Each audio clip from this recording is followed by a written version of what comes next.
Nous avons constitué, en tant qu'Éductif Paris, un beau réseau d'entreprises.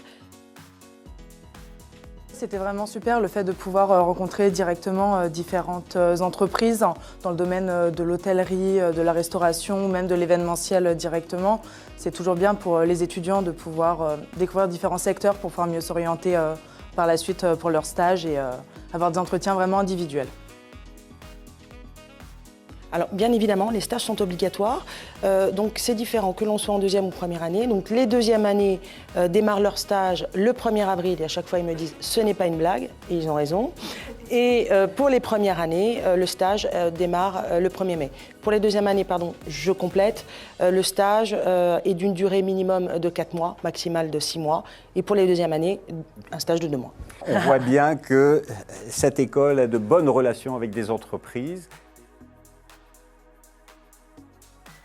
Le Cercle des Millennials, c'est un événement où en fait l'école va recevoir le vendredi midi, de 13h à 15h en général, des entreprises et des hommes politiques, même on a pu en voir certains cette année, qui vont venir parler de leur expérience, de leur parcours, de leur boîte, des différents métiers justement qu'on peut retrouver dans une boîte, parce que c'est un peu compliqué des fois de savoir ce qui se passe exactement dans les entreprises quand on n'est pas au siège, ce genre de choses.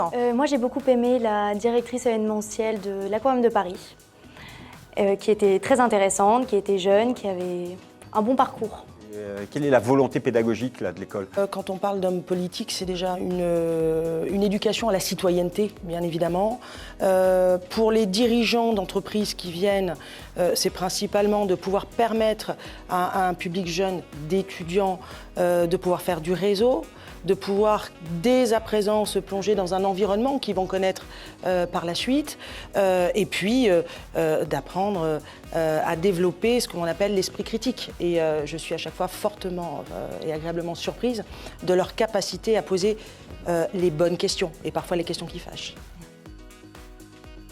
2 fois par an, on va dire en général, il y a des entreprises comme Google qui vont venir challenger les étudiants, si on peut dire, en leur donnant une problématique.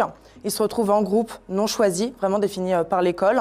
Pendant une semaine, ils travaillent sur la problématique et le vendredi matin, un oral devant un jury. C'est vraiment quelque chose qui sert l'entreprise. Oui, tout à fait. Donc comme quoi, dans cette école, quand on forme, on travaille et les workshops sont dans le réel.